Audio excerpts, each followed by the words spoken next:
നമസ്കാരം. Raf talk ഫുട്ബോളിലേക്ക് എവർക്കും സ്വാഗതം. ഇംഗ്ലീഷ് പ്രീമിയർ ലീഗിലെ പോരാട്ടം കനക്കുകയാണല്ലോ. കിരീട പോരാട്ടം. വിട്ടുകൊടുക്കാൻ തയ്യാറല്ല ആഴ്സണൽ. ന്യൂകാസിൽ യുണൈറ്റഡിനെതിരെ ഇന്നലെ ഏകപക്ഷീയമായ ഒരു ഗോളിൽ ജയിച്ചു. അങ്ങനെ പ്രീമിയർ ലീഗിൽ ഒന്നാം സ്ഥാനം അവർ തിരികെ പിടിച്ചിട്ടുണ്ട്. 34 കളി 73 പോയിൻ്റാണ് അവർക്ക്. സിറ്റി ഇന്നലെ FA കപ്പിലെ കളിയാണ് കളിച്ചത്. അതുകൊണ്ട് അവർക്ക് 33 കളിയായിട്ടുള്ളൂ. 70 പോയിൻറ്റുമായിട്ട് സിറ്റി രണ്ടാമത്.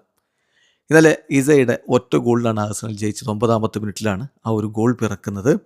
ഏതായാലും ഇപ്പോൾ നിക്കോ പോപ്പ്, അതായത് ന്യൂകാസിൽ യുണൈറ്റഡിൻ്റെ ഗോൾ കീപ്പർക്ക് റെഡ് കാർഡ് കൊടുക്കണമായിരുന്നു. ആ ഫൗളിനെ കുറിച്ച് അങ്ങനെ തന്നെയായിരിക്കും പല ഫുട്ബോൾ നിരീക്ഷകരും പറയുന്നുണ്ടാവുക. റെഡ് കാർഡ് കൊടുക്കേണ്ട ഫൗളാണ്.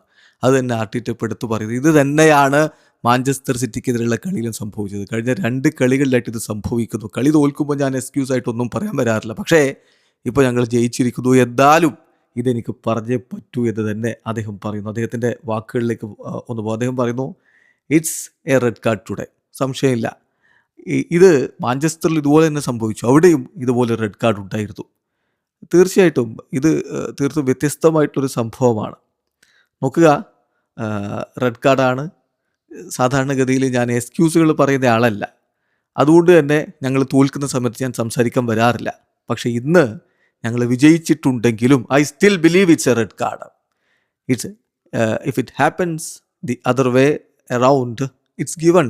ഞങ്ങൾക്കെതിരെയാണ് ഇത് സംഭവിച്ചിരുന്നെങ്കിൽ തീർച്ചയായിട്ടും റെഡ് കാർഡ് കൊടുത്തേനെ. ഇത് മാഞ്ചസ്റ്ററിലും ഇങ്ങനെ തന്നെ സംഭവിച്ചു, ഇവിടെയും ഇങ്ങനെ തന്നെ സംഭവിക്കുന്നു. 2 കളികൾക്കിടയിൽ 2 തവണയാണ് ഇത് സംഭവിക്കുന്നത്. ടൈറ്റിൽ റേസ് നടക്കുന്ന സമയത്ത് തീർച്ചയായിട്ടും അതിനെ ബാധിക്കുന്ന തരത്തിലുള്ള തീരുമാനങ്ങളാണിത് എന്ന കാര്യത്തിൽ തർക്കമില്ല എന്നുകൂടി കോച്ച് തുറന്നടിച്ച് പറയുന്ന കാഴ്ചയാണ് ഇവിടെ നമ്മൾ കാണുന്നത്. ഏതായാലും മൈക്കൽ ആർട്ടിറ്റ വലിയ രൂപത്തിൽ തന്നെ ഇതിനോട് എതിർപ്പ് പറയുന്നു. അദ്ദേഹം പറയുന്നു, it's second time in 2 games because against Manchester City when Kai Havertz goes through and Khusanov fouls him. 1-1 ആ സമയത്തുണ്ടായിരുന്നത്. ആ ടൈറ്റിൽ റേസ് അവിടെ നടക്കുകയായിരുന്നു. അത് റെഡ് കാർഡായിരുന്നു. പക്ഷെ അത് കൊടുക്കാൻ തയ്യാറായില്ല. ഇവിടെ വീണ്ടും അത് തന്നെ സംഭവിച്ചിരിക്കുന്നു. വീഡിയോ അവസാനിക്കുന്നു. ഫുട്ബോൾ ലോകത്തെ കൂടുതൽ വിശേഷങ്ങളുമായി റാഫ് ടോക്സിൽ എത്താം.